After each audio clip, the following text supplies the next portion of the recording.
whatever will be, must be. Are the blights just the same?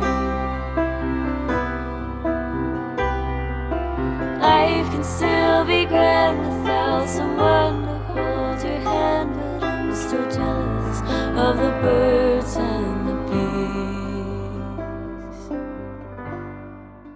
So today is Friday, June 2nd, and we are recording this ahead of time for the episode. So for those who are tuning in and don't know who you are, can you introduce yourself? Hello, my name is Willowbrook. I am a indie folk artist, I would say. I have been living in Windsor and performing for about 2 years now, and it's been a really good time. Are you from Windsor, like originally, like born here? No, I'm from Leamington. Leamington. So you've obviously been here a little bit longer than I have. And you've been around the music scene a lot longer than I have too. So what is it like being an emerging artist here in Windsor? And what has your journey to this point been like? It is absolutely amazing. Windsor, I think, gets a bad rap, and I don't know why. Because especially in the music industry, it's just so uplifting and supportive. There's such a strong sense of community, at least within the world of music that I exist in, like especially with Fog and, the open mics. Everyone is just so accepting and wants to see everyone do well. And I honestly think that has a major impact on how far I've come already, because I've had so much support that I don't think I could have gotten here on my own. So you mentioned Fog, an open mic. How long have you been performing at Fog for their open night mic? 2 years. 2 years. 2 years, nice. As soon as I moved, a coworker of mine told me about the open mic, and so I checked it out and just started going every week since. Oh, that's awesome. And it's really cool to see that you're now hosting that night. Congratulations. Thank you. I know a piece was done on you being like the youngest host so far. That is such a cool achievement. I'm very proud of that.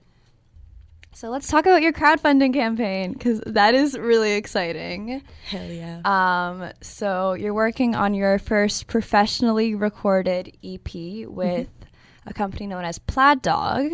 So I haven't heard about this company before. I think I learned about it through your campaign, actually. So how did you find out about these guys? They actually messaged me on Instagram and was like, hey, this is the thing that we do. We would love for you to apply for it. And I didn't think a whole lot of it. I was like, this is a really cool opportunity, but there's a lot of weird, scammy things. So I was a little cautious at first. But we applied, and this was probably November-ish. And they set up an interview. We had a few phone calls. It was everyone was so amazing and nice, and the business itself is just so well run, and it was crazy that it just came about from an Instagram DM. That's awesome. It's cool that they reached out to you. I feel like a lot of the time when it comes to the sort of industry stuff, that doesn't happen often. It's a lot of self-promoting and putting yourself out there. That is so cool. So your EP is titled Eden. Yes. What's the inspiration behind that name? I grew up from a very Christian family, so there's definitely a lot of religious, subtext sprinkled in.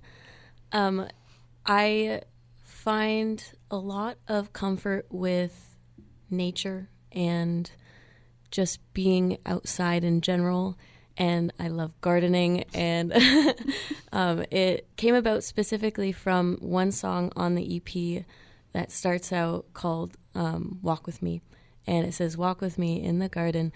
And I was trying to find a good EP title for so long, and it was originally going to be In the Garden, but I wanted the EP to give the idea of man with nature and with, the universe, the beyond, whatever you consider God. And I thought that Eden felt like it really fit that feeling, where Christianity aside, just being in paradise with nature and the beyond. That is really the vibe I wanted to get across. Like before, I guess the corruptness of industry and us kind of taking over this planet. Exactly. That is so cool. I love that. I also come from a Christian background, so I really resonate with that as well. Cool. So what has the process been like so far with writing the songs for this EP, getting them recorded? It has been really cool. We've only have the one song recorded, Waltz of the Birds and the Bees, which is out today. That was a really amazing experience going to get that recorded. I flew out to Boston with my manager, Min, who, by the way, is the one who came up with Eden. So I gotta give them the credit. But so we flew to Boston. It was a really amazing experience. Such a beautiful place. And the studio itself is so cool. I was looking at their pictures on their webpage, and it looks so gorgeous. It is. And the piano I got to play on, just this massive grand piano. It's wood finish. It's just the most beautiful thing I've ever played on. There's such a tone with the Waltz of Birds and Bees when I was listening to it, that the piano just has this such a lovely open and ethereal tone to it that you don't hear with me, especially if it's you're recording on an electrical keyboard. You don't get that ethereal vibe to it. Yeah. And we didn't really have to do any sort of editing to it either. It was just such a beautiful tone on its own.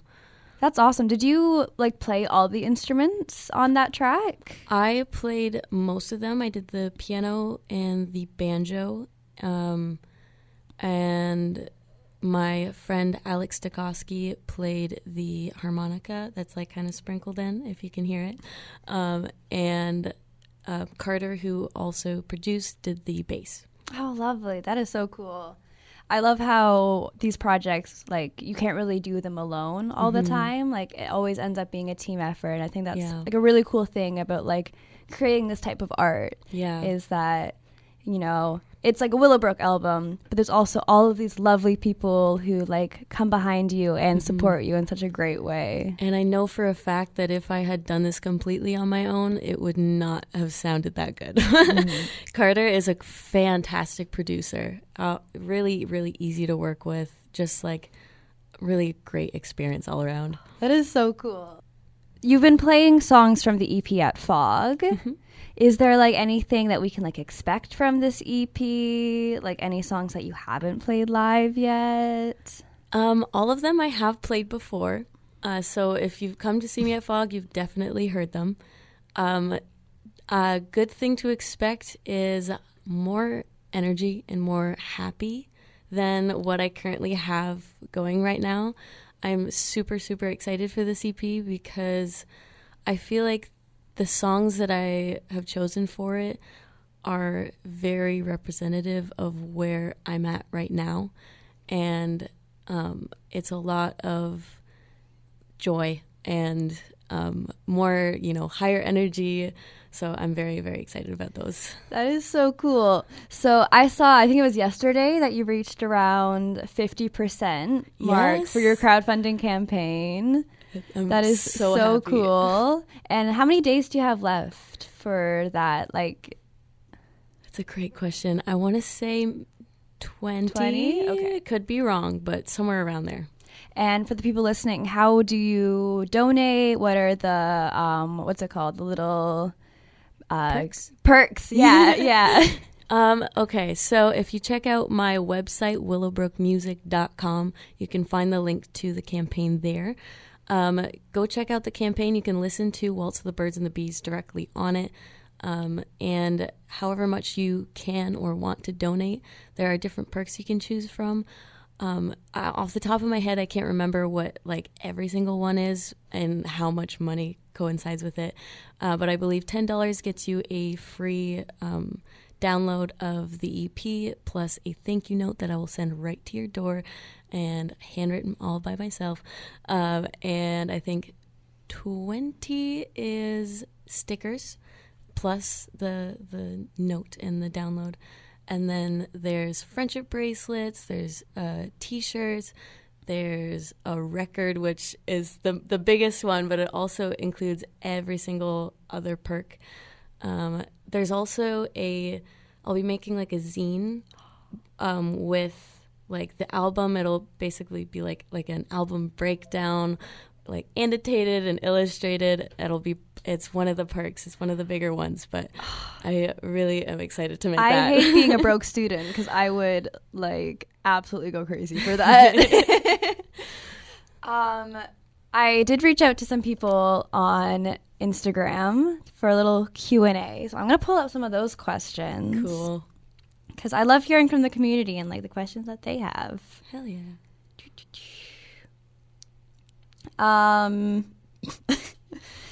So one person is asking about your song Honey Whiskey from your first EP, and what was the process of writing that like?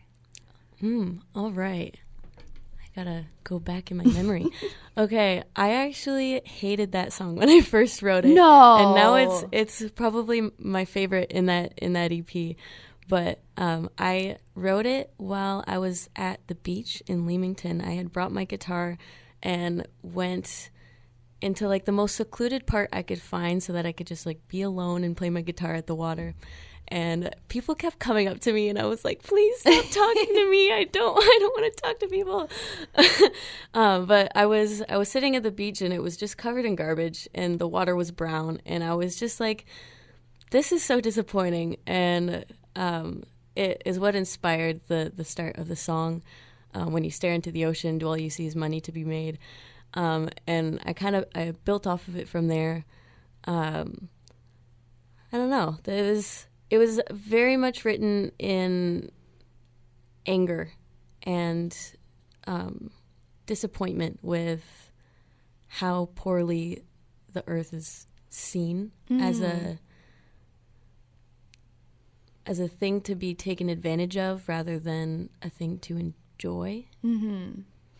That is so cool. I know Honey Whiskey is, I think, my favorite song off of What's the Forecast. And I resonate with that song so much as like someone who like cares deeply for the earth and like is into activism, and like I think I do feel like the anger behind that as well. Yeah. When I perform it live, sometimes I usually end up screaming the last line. Makes it more fun. Gotta get it out. It honestly, it feels like a very like emotional, impactful line to me. Like it genuinely does upset me. So I feel like it helps get that emotion across. Cool. So another person asks, what do you think is the most integral part of your writing process? Ooh. That's a good question. I spend a lot of time with just the lyrics. I go in between in like, lyrics and the music behind it, but usually when I'm writing a song, I'll pick up my guitar and I'll play around with it, and then I put down the guitar and just focus on the lyrics for most of the songwriting. I also often just start with lyrics before I even add any sort of melody behind it.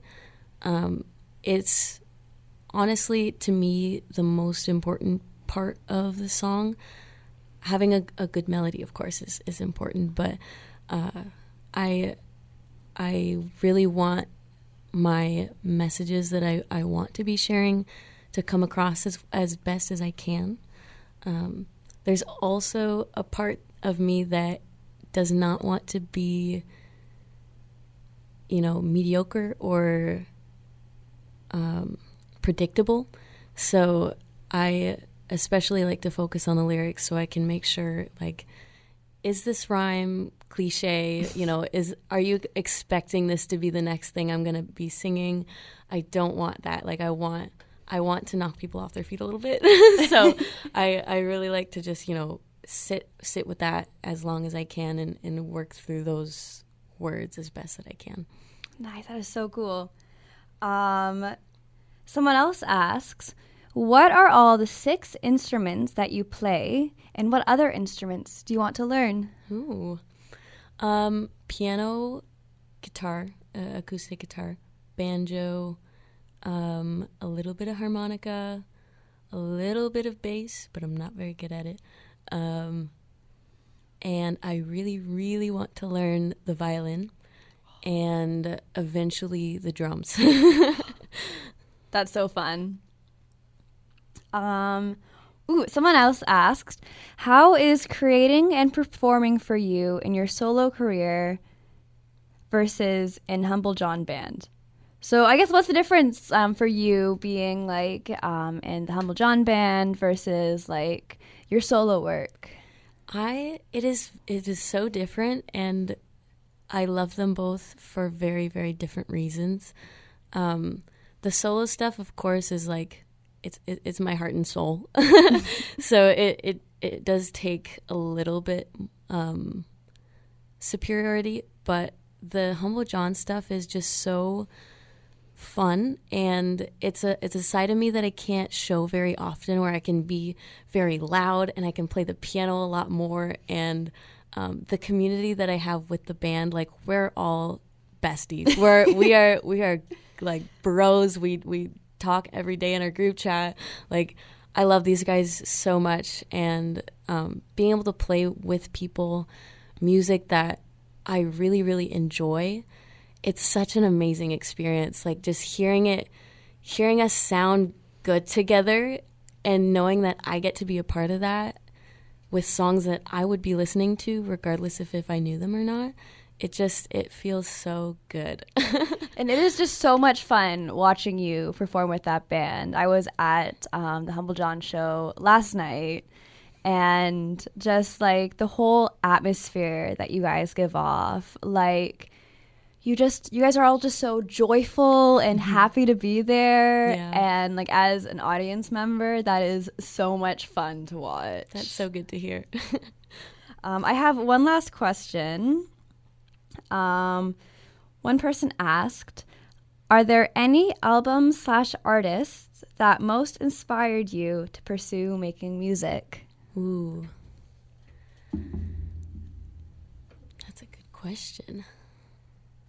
One of my biggest inspirations for when I really started getting into making my own music and wanting to pursue that more was a friend of mine, Joshua Bond, who's actually going to be coming and playing at the Waltz of the Birds and the Bees release party show.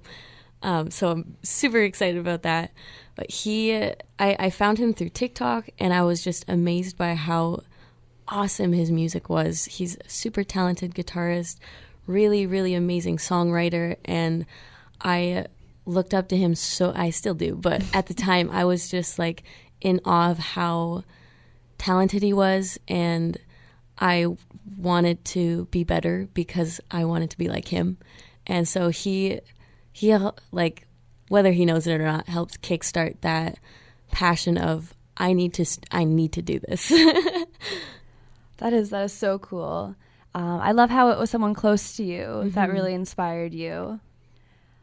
All right, so we are reaching near the end of this, but I do have a couple more questions for you. The first one is, what shows do you have coming up? I know you said you have the Waltz and the Bees release party. Is there anything else that we can look forward to? At the moment, I don't believe so. But if you follow my social media and check out my website, you can sign up for the newsletter. You'll get notifications about, any upcoming shows and all that fun stuff. That is the main focus. We are also, for the show on the 24th, it is the release party plus a fundraiser for the music video for Waltz the Birds and the Bees.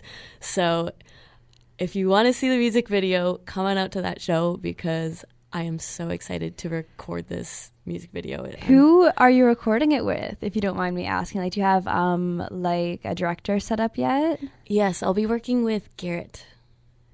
I don't remember his last name, actually. I should probably check that. But He's a local videographer and is just so phenomenal. That is so cool. And what can we, don't spoil much, but like, what kind of vibes can we expect from this music video? Outdoors. I've got a really cool vintage wedding dress and some dancing. I'll leave it at that. I am so excited for that. And to end us off, I do have a quick question. It is Pride Month. So as like a queer artist, I just wanted to ask, what does Pride mean to you? This is my first Pride being like totally open and out of like with everything, and so I'm really excited, especially with having a release during Pride Month and all of these fun things happening. It feels so good to be able to be seen and open, and I'm hoping to go to any Pride parade this year because I haven't been able to go to one so far. It makes me so happy that I can share queer joy with everyone so openly now. And it's so important right now because I feel like there is so much sadness in the queer community right now, and there's so much sorrow. And a lot of fear. Especially in the States. That like this year, more than other years, first of all, we got to like talk about like educating people. For sure. But also like being joyful and like being out there and spreading that love towards everyone in our community, I think is more critical than ever. Absolutely. All right. So we're going to wrap up. Once again, thank you so much for sitting down and chatting with me. This has been so much fun. Real quick, do you want to shout out your socials again? For sure. Willowbrook Official on all social media platforms, Instagram, TikTok, Facebook, and check out my website, willowbrookmusic.com. All right. Awesome. Thank you so much. Thank you. Have a lovely day. You too.